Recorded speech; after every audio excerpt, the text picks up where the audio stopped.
What's up, all my Pokemon Japan collectors out there? Hope you guys are doing well. And today is Tuesday, which means we will be covering everything in the Japanese market. I got some collection boxes on today's list for you guys, a lot of vintage singles. I wanted to throw just a lot of stuff at you guys, but of course we'll tackle the ultra modern first up on the list. So with that all being said, let's get into today's video. All right, to start it off, of course, Battle Partners. Battle Partners is going down. It's pretty much the same price. I'm not gonna lie to you guys. I'm not gonna be Battle Partners is correcting back to no. It's 85 bucks. I've had a couple of talks with a few collectors from Japan, and they're saying that it's getting better over there on that end, which gives me hope. Probably in the next 5-6 months we might see this thing at $60. That's my price prediction.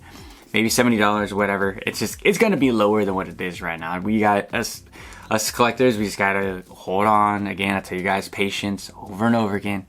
It's time to just take a step back. But there still is tons of great cards in Battle Partners you can get, that are sub 20 bucks. I should just do a video with like $100 to show you guys what you can grab in Battle Partners for 100 bucks. That's a video idea. Let me know if you guys would like to see that. Comment section down below. But yeah, Battle Partners sitting around the same, holding strong. If this is your investment vehicle, I don't know why, but if this is, you're chilling at that $85 mark. And next, another super annoying booster box is the Terrestrial Festival EX. This thing is continuously going up. It's not stopping. Stay far away from this booster box. If you grab it at MSRP in Japan, then you just hit a gold mine, right? And you come back over here in the United States, you got some Terrestrial Festival at $100 and something. You picked up for 35, whatever. That is the best case scenario that I know not a lot of us are in, or it is even a potential. It's crazy. It's absolutely crazy that we are here in Pokemon still, week after week. I know it's exhausting that you come, you click on my video, and you're hoping for a little bit of change. If you're not someone that just watches these charts every single day, if you're not a Pokemon YouTuber, you don't really care. You just want to buy these sets at a good price, and that's what this channel is here to do. But guys, it's just a pass. It's a pass until we see some of this stuff get corrected in the English market. Everything right now is correlated to the English market, so it's just time to wait it out, and that's all we can do. But I am gonna show you guys some things to look at in the Japanese market that aren't these ultra modern expensive sets. Most of it is, I want to call this vintage. I want to hear from you guys if you guys would call this vintage, maybe still modern. But there's a lot of good cards that are still very affordable that have been sitting here on eBay and TCG Player for quite some time, and I curated a pretty cool list. So this is still ultra modern. Ends Reshiram. Why I wanted to put this one on today's video is because I think this one is just a buy for now. Buy right now, because once Journey Together comes out in English, I can see this card just skyrocketing in Japanese. At least a 2x, maybe to the $30 mark, but it's really affordable. It's been sitting there, very readily available for quite some time. I understand. Was this the promo that was given that you get in the Battle Partners? I believe it is, but again, if you're someone like me, I haven't been able to grab some. I haven't been able to open any, so I'm just gonna buy this. I think that this is also a play if you want to grade, because it's a very popular trainer, probably a top 10 trainer. I know Reshiram is kind of people either like it or they really don't. Or you're either on one of the spectrums, right? You're either on the I really love Reshiram and then there's the Reshirams or whatever. So whatever camp you're in, I think that there is a play here. Again, this is not an investment channel by any means. But I think that there is a chance to maybe grade some of these to, again, reinvest into your collection, if that's something that you guys are interested in. But I think this is a play here. I thought this was a play when we first got the really super blurry pixelated version of this card. I was like, hey, this might be one of the easiest plays in the year. So I will be buying a bunch of these, and I will be grading a bunch of these. So My boy Jodo Jake, if you're watching, you inspired me, and I'm gonna take a little swing at this. And you know, if this thing never moves, cool. I got, you know, 3 to 5 graded copies of End's Restaurant that I could, you know, maybe give to a friend for a birthday or stuff like that, because I have a lot of Pokemon lovers in my life. And I did go to a card show not too long ago, and I was picking up some of these Crystal Guardians cards, like really cheap. Like some of them were lightly played, medium played, moderately played. And one of the cards that the seller had was one of these Charizards from Crystal Guardians. Well, obviously this is the Japanese version. 2006, is that vintage? What is that, 19 years ago? I believe that's flirting with vintage. But anyways, he had a copy of this Charizard, and oh my gosh, probably a PSA 1 if it would even grade. This thing was just mauled, and he was still selling it for like, I think he pulled up the price charting, like a damage copy is going for like $50. Insane. But right here, I mean, you could put in a offer, condition ungraded, lightly played, excellent, for $138. I mean, this thing is beautiful. It's got some wear right here, but hey, my goal when I go back to Japan is to pick up a lot of this era. I'm a huge fan of the Crystal Guardians set, and I'm going to be doing more research on more vintage Pokemon products in Japan, in Japanese. I'm really dusty when it comes to the sets. I'm not really familiar, but again, I will do my research so I don't sound like a darn fool when I go over there. And yeah, I'm just super intrigued with all of the Crystal Guardians cards. And 2006, man, what was I doing in 2006? A great time. And then I popped this one on as well, Blastoise from Crystal Guardians as well. I can't, the best part about the Japanese sellers is like they just take the best pictures, like so many pictures. But yeah, $50, condition ungraded, moderately played, obviously. But hey, it looks good to me for a binder copy. Like exact card, awesome, $50. If you guys want to pick up some Blastoise cards, like, hey, I don't see why this one is not a buy. And there's tons of them on eBay. Crystal Guardians, man, such an amazing set. When I got asked on a previous live stream, like, what set would I want to open and just continue to pull until I pulled maybe or continue to rip until I pulled one of my chase cards, probably be the Charizard that we just covered. And then this Blastoise is just so awesome. I need to go back again and watch more Japanese openings. Probably Pokerev has opened all of this, you know, so that'll probably be the easiest with highest quality. But such an amazing set. So I'm gonna give this one a little favorite right there for the eBay algorithm to recommend me some other vintage Pokemon cards. It's not vintage. I know what you guys are gonna say already. Next, I wanted to throw this one. This is what is this? Celebrations in Japanese. I love these cards. I did not open any in Japanese, so this is the point of the market where I was completely sidelined because Japanese was so darn expensive.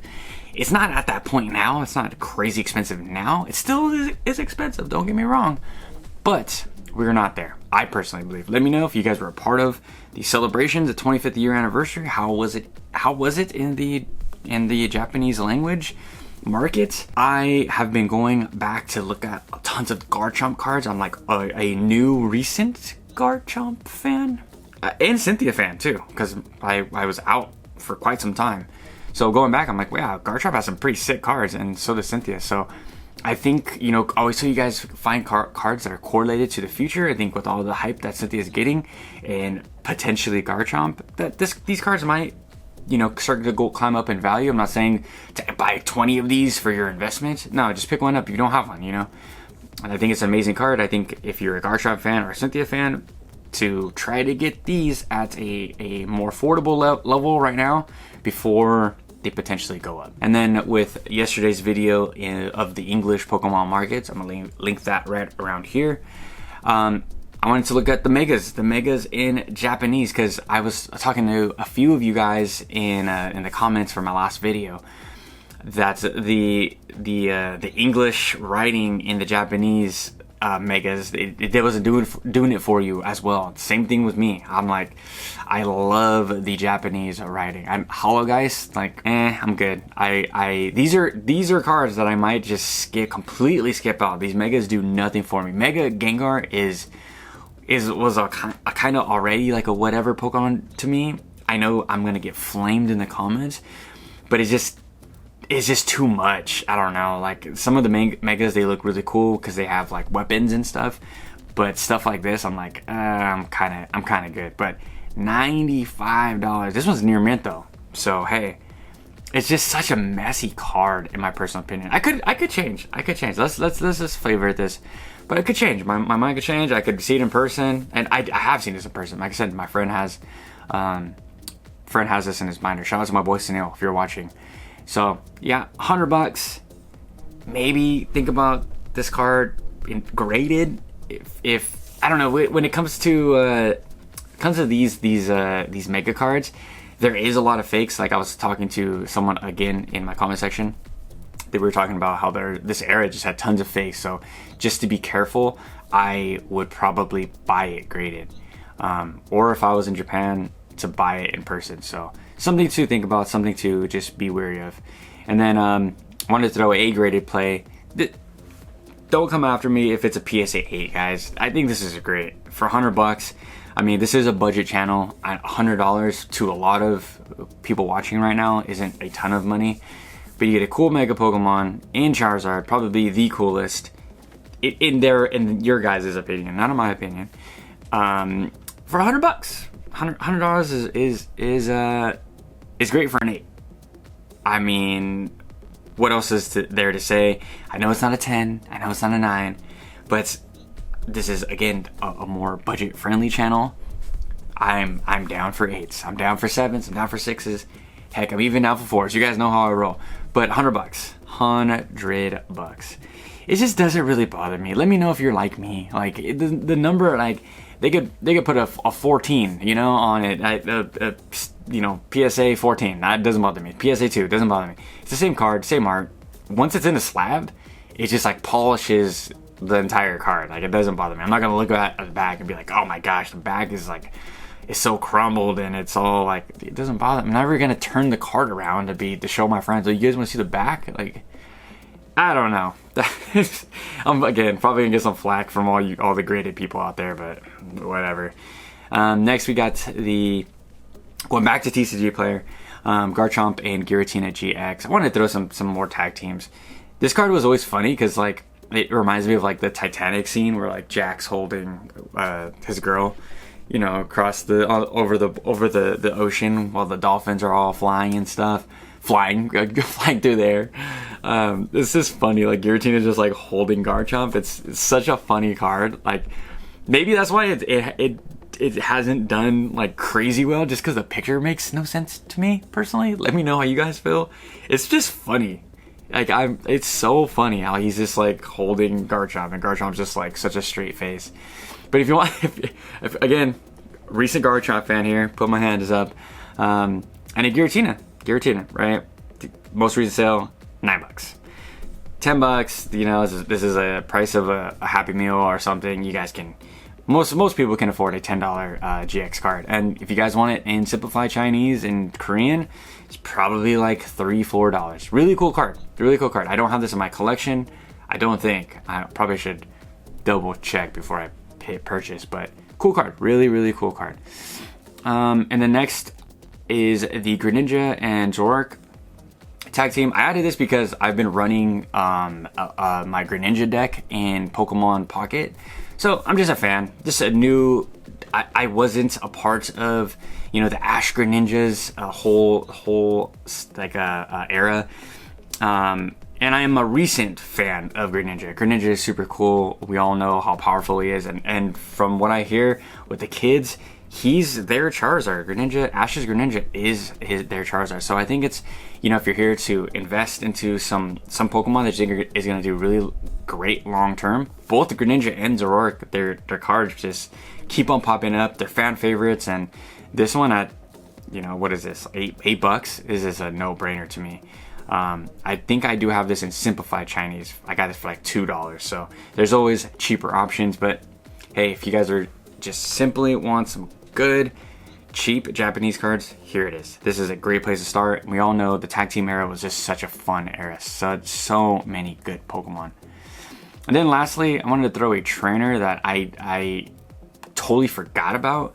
This one from Tag Team All-Stars, but oh my gosh, most retail $500, but man, I remember when this card was sitting at like $900. I remember seeing it, the PSA 10 version, going for an insane amount with like all the female full art trainer hype of the market, where people were just losing their freaking minds over cards like this. And it's a great card, but it's kind of weird how expensive it is and was.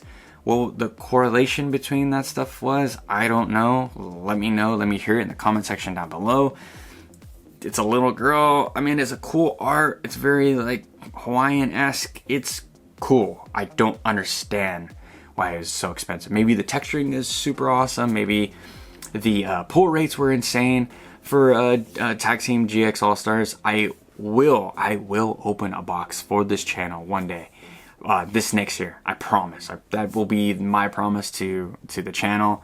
I don't care how much it's gonna cost. I will purchase one box to open for the channel. I'm probably gonna pull nothing, and it'll probably be a giant waste of money. I know you guys are gonna try to warn me in the comment section to not open this, but I'm gonna do it. I've watched so many openings of Tag Team All Stars. I'm like, I want to experience that set. So that's all I got for you guys for today's video. Let me know how you guys feel about these picks. Let me know if you guys have any of these cards, what picks I should look at for next week, all that and more. And until tomorrow, I'll catch you guys with a fresh new video. Peace out.